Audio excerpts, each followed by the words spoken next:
59,000 शिक्षक भर्ती, एक बार फिर अभ्यर्थियों ने घेरा केशव प्रसाद मौर्य का आवास। आपको बता दें कि एक बार फिर 59,000 शिक्षक भर्ती में शामिल आरक्षित वर्ग के अभ्यर्थियों ने मंगलवार को प्रदेश के उप मुख्यमंत्री केशव प्रसाद मौर्य के आवास का घेराव किया। सुप्रीम कोर्ट में सुनवाई न होने से अभ्यर्थी नाराज हैं।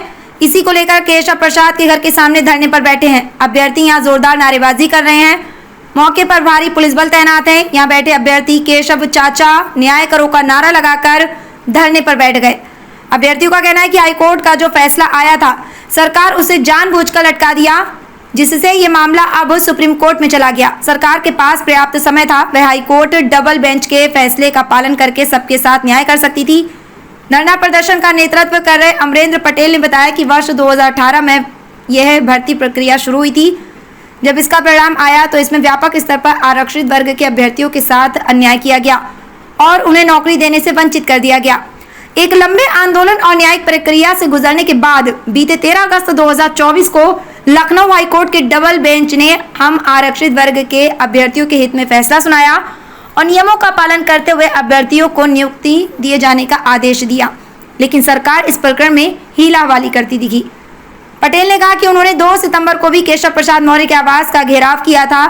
तब उन्होंने त्वरित न्याय किए जाने की बात कही थी और हम अभ्यर्थियों से मुलाकात भी की थी, लेकिन उनकी बात को भी अधिकारियों ने नहीं माना। अब यह मामला माननीय सुप्रीम कोर्ट में चला गया।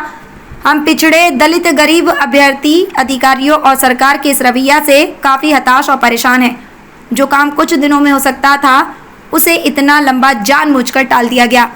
केशव जी का त्वरित न्याय की टिप्पणी खाने के दांत अलग और दिखाने के दांत अलग साबित हुआ। त्वरित न्याय की कोई सीमा होती है, यह नहीं कि महीनों मामला लटका रहे। अमरेंद्र पटेल की रिपोर्ट।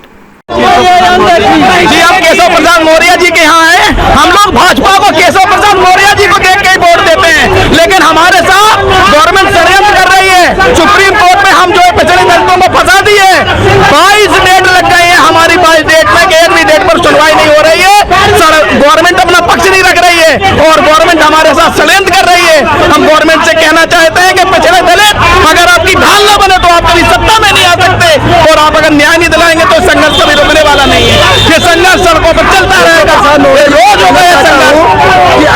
आज हम केशव चाचा जी के पास है। चाचा जी कहते हैं हम पिछड़े दलितों के साथ हैं, तो चाचा जी सिर्फ ट्वीट करने से नहीं हो जाएगा। जितने पिछड़े दलित समाज के नेता, मंत्री, विधायक हैं, अगर जो एक दिन में चाहे तो हमारा पिछड़ा दलित, हमारे भाई बहन पिछले 5 सालों से यहाँ आंदोलन नहीं कर रहे होते। चाचा जी, हम लोगों ने आपको कुर्सी पर बैठाए हैं, आप हमारी आवाज बने हैं, आप नहीं उठाएंगे तो कब उठाएंगे? आप कहते हैं कि हम सरकार के, हम कहाँ कर रहे हैं सरकार के खिलाफ? अब तो माननीय हाईकोर्ट का जो निर्णय आ चुका है, उसमें मोहर लग चुका है, और नहीं आवाज बनेंगे कब बनेंगे? चाचा जी रहम कर दीजिए, हम लोग बहुत प्रताड़ित हैं।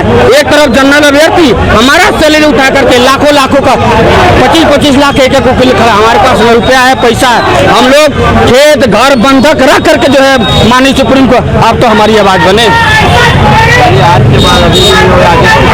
हर दिन ऐसे घेराव होता रहेगा जब तक हमारा जो है हमको न्याय नहीं मिल जाता। हमको जो है तब तक हमें घेराव करते रहेगा।